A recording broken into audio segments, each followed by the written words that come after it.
Thank you for watching. My name is Glenn Morgan, and this is We the Govern. Today we're going to be focused on Washington State Governor Inslee's extreme lockdown orders, which have caused great damage and destruction to local businesses throughout the state.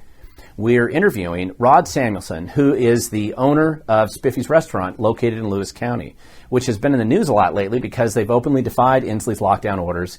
They've been harassed by the Department of Labor and Industries, and hundreds of people have come out of the community to surround them and protect them during this time. And this interview is very interesting. He has a message for other business owners who might be considering the same path. This is his story.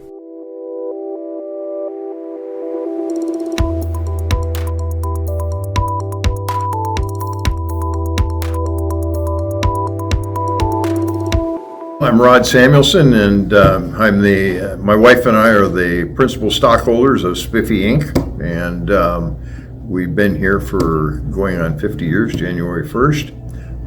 We're still active in the bottom line, but not the operational end of it. Rob and Kathy Grant are the managers, and they handle the business from the operational end of it. And so it just happened that we opened this on Monday, so I'm taking more of an active part, more of the gopher aspect of it. We opened and we're short a lot of food items that were perishable items, and we didn't have our suppliers back up and running yet. And so I've been kind of running back and forth to town this last few days. I think I counted them with what my daughter brought to like 12 times we went back and forth. So anyway, this is my passion, not right now, to oversee the reopening, I guess. The governor closed it down here 2 weeks ago, this past Sunday, I believe it was, and I'm interested in getting it back open for two reasons. One, my employees are struggling, as are a lot of people, with our unemployment here in this county or state, and they need help financially, and so the restaurant is coming to that aid. Then the other one, of course, is we're making a stand against our governor and his office for his edict, I guess you'd say, in shutting down businesses, not just our restaurant, but the whole state is struggling under this problem, as is, of course, Oregon and California. California starts the ball rolling, and then Oregon picks it up, and Inslee carries it from there. So it's been a bad situation. It's, when it first started back in the early months of this year, people accepted it, and as I did too. We didn't understand the severity of the virus, and now as more information is coming out, we're finding it's maybe been stretched and overstated, and so people are tired of it. They're losing their jobs, they're losing their unemployment, and so they need, it isn't just being confined to a house, it's their livelihood is threatened. We also interviewed other elected officials who had come to Spiffy's restaurant and were outside showing their support.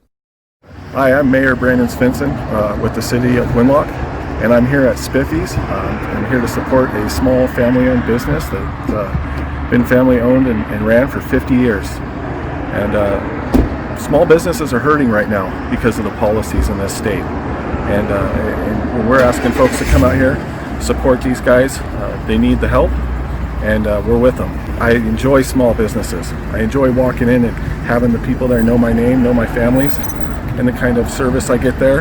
And I really hope that small business can continue in this state. I don't want to just have large corporate fast food chains to eat at. So that's why we're here, and we appreciate folks for coming out. Thank you. So we asked Rod how he feels about the outpouring of public support for his business. I can only say this: at the first day, I figured that if we took in $1, that would be okay, and it would gradually build. Well, we took in $10, and it has increased from there.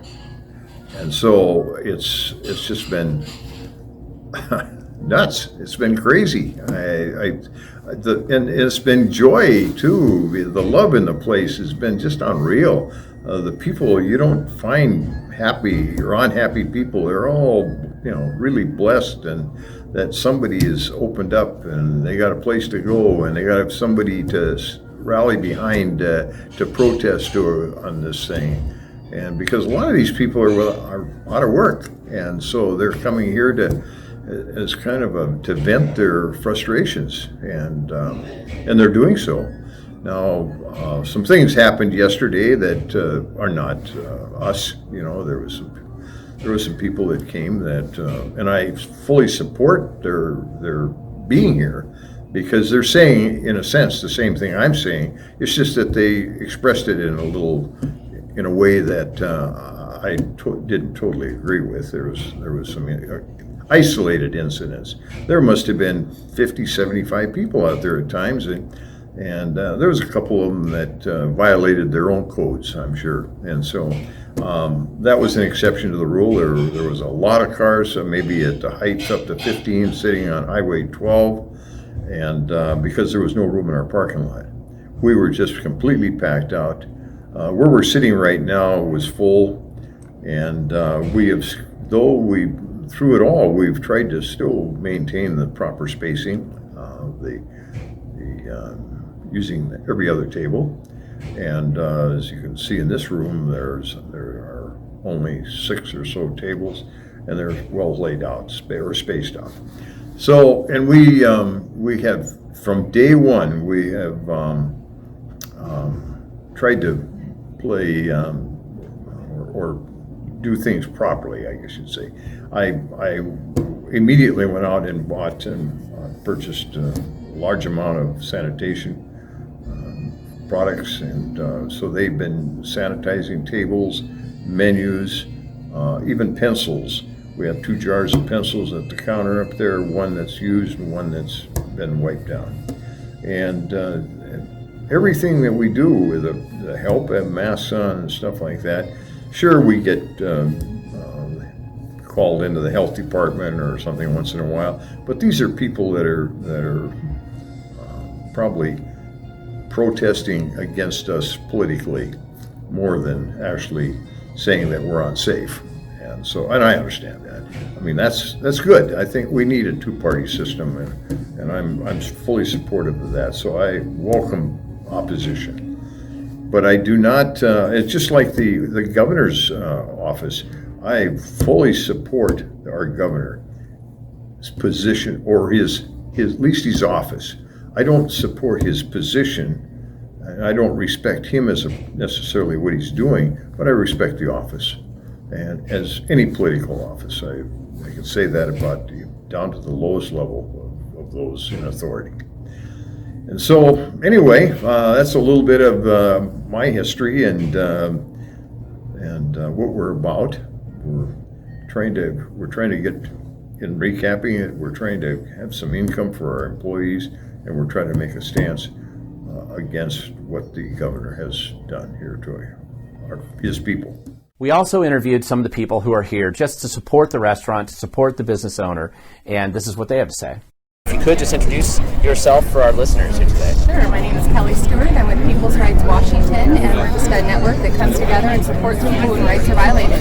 We heard that rights were being violated all over Washington, and every now and then we find somebody who's willing to take a stand and actually defend the Constitution, exercise their rights, their unalienable rights, and we're just so proud of this restaurant for being willing to take the stand. So we're out here just showing support, and basically, I don't know, kind of keeping watch a little bit, making sure that rights inside aren't violated, that people can come and eat freely without being threatened with force or intimidation. Whether it's a street criminal or a government criminal, it's all the same to us. We just want to protect the innocent. Well, thank you so much for being here. One of the things I noticed was King 5 News showed up here to give their little spiel on the story today. Yeah. And I noticed you were up there watching them very closely. Can you tell our listeners what you were kind of keeping an eye on up there for? Yeah, I've been around the media now pretty heavily doing activism for 5 years, and I've just learned that you got to hold them accountable, stand up there, film them, let them know that they're not the heroes of the day. We know that their media is not truthful, and they're just spreading rhetoric and lies a lot of times. However, there is no such thing as bad publicity. All publicity is at the end of the day, still publicity. And so we're glad that they're up here and we're recording, but we're going to be up here and just hold them accountable. So I was just filming them, letting them know, hey, I'm going to film you in your interview in its entirety, so if you cut it, we can still post the whole thing. And then we also had everyone lined up on the fence with their signs so that the people's message could be heard, regardless of what the news reported on us today. And I know you said you're going to be out here all night. Is that true?